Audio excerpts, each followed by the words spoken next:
बच्चों, कैसे हैं आप सभी। बहुत बहुत स्वागत है आप सभी का अमित सर की क्लास में। तो जल्दी से बता दीजिए अपना अपना हाल चाल।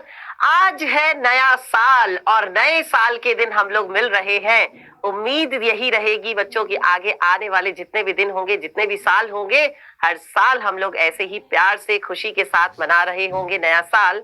और बच्चों, मैं आपको नए साल की बहुत बहुत शुभकामनाएं देता हूं। इस नए साल पर बच्चों हमें सबसे जरूरी चीज का ध्यान रखना है, अपनी पढ़ाई। तो जो ये पढ़ाई है नाइन्थ की, वो तो अब लगभग खत्म ही होने वाली है। हम लोगों के पास अब ज्यादा टाइम नहीं बचा है क्लास नाइन्थ के लिए। इसीलिए बेटा मैं आप लोगों के लिए लेकर आया हूं पृष्ठीय क्षेत्रफल और आयतन का ये वन शॉट लेक्चर। लेकिन इसके साथ साथ में बेटा आपसे ये भी कहना चाहूंगा कि आपको 10th क्लास के लिए बेटा अभी से ही प्रिपेयर होना शुरू कर देना है। 10th क्लास आपकी बेटा बोर्ड की क्लास होगी, जो अभी 3 से ज्यादा 3 महीने बाद आपकी पढ़ाई शुरू हो जाएगी क्लास 10th के लिए। तो बेटा मजबूत होकर के एकदम नए जोश के साथ, नई उमंग के साथ, नई तरंग के साथ बेटा शुरू करते हैं नए साल की ये पढ़ाई। तो चलिए देखते हैं कि पहला जो है अपना जो पृष्ठीय क्षेत्रफल और आयतन, इसमें पृष्ठीय क्षेत्रफल का क्या मतलब होता है। तो सबसे पहले तो बेटा मैं आपको यहाँ पर बताना चाहूंगा कि जो पृष्ठीय क्षेत्रफल होता है उसमें क्या होता है बच्चों, बहुत सारी मतलब कि ठोस आकृतियां होती है, जो हमने क्लास 8th में भी पढ़ी हैं, ठोस आकृतियां। अब वो ठोस आकृतियां कौन कौन सी होती हैं, जैसे कि हमारे पास बेलन है, शंकु है, गोला है, घन है, घनाभ है। ये सारी हमारे पास ठोस आकृतियां होती हैं और इन्हीं ठोस आकृतियों का हम लोग अध्ययन करते हैं, उससे रिलेटेड क्वेश्चन करते हैं। ठीक है, जैसे हमारे पास मान लीजिए क्या है ठोस आकृतियों में, एक तो हमारे पास आता है बच्चों घन। ठीक है, एक तो हमारे पास घन आता है, फिर दूसरा हमारे पास आता है घनाभ। ठीक है, घन हो गया, घनाभ हो गया। उसके बाद हमारे पास तीसरे नंबर पर आता है बेलन। ठीक है, बेलन आता है।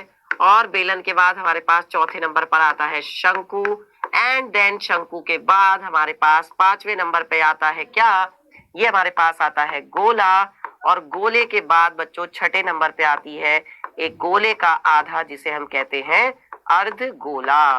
क्या बोलते हैं इसको हम बोलते हैं अर्धगोला। तो ये सारी चीजें जो है हम लोगों को पढ़नी है बहुत अच्छे से। अब सबसे पहले हम लोग बात करेंगे बच्चों घन के बारे में। ठीक है, तो बहुत ध्यान से सभी लोग इस लेक्चर को देखेंगे। हाँ जी, तो घन क्या होता है बेटा, घन को आप ऐसे समझो जैसे आपने देखा होगा जिससे आप लूडो खेलते हो।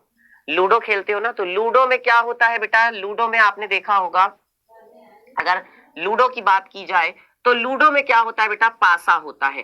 पासा कैसा होता है, जिस पर 6 फलक होते हैं, है ना। पासा कैसा होता है, जिस पर क्या होते हैं बच्चों, 6 फलक होते हैं, इस तरीके से बनता है। जो आपका घन होता है बेटा, वो वर्गों से मिलकर बनता है। घन किससे बनता है बच्चों, वर्गों से मिलकर बनता है। 2 वर्ग बनाते हैं और उनको जोड़ देते हैं तो हमारा घन बन जाता है। अच्छा, घन की क्या होती है बच्चों, भुजा भी होती है।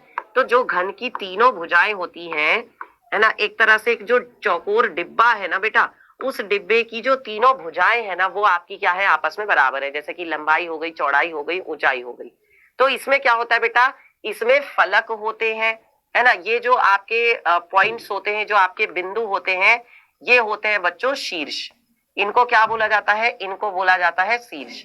बात समझ में आ रही है सभी को, इनको कहा जाता है शीर्ष। तो कितने शीर्ष है हमारे पास, तो हमारे पास टोटल जो है 8 शीर्ष है। हमारे पास टोटल कितने शीर्ष है, हमारे पास टोटल 8 शीर्ष है। ठीक है, और कितने फलक होते हैं, 6 फलक होते हैं। जैसे आप एक कमरे को मान के चलिए, आपके पास एक कमरा है और उस कमरे में क्या है बेटा, 4 दीवारें हैं। 4 दीवार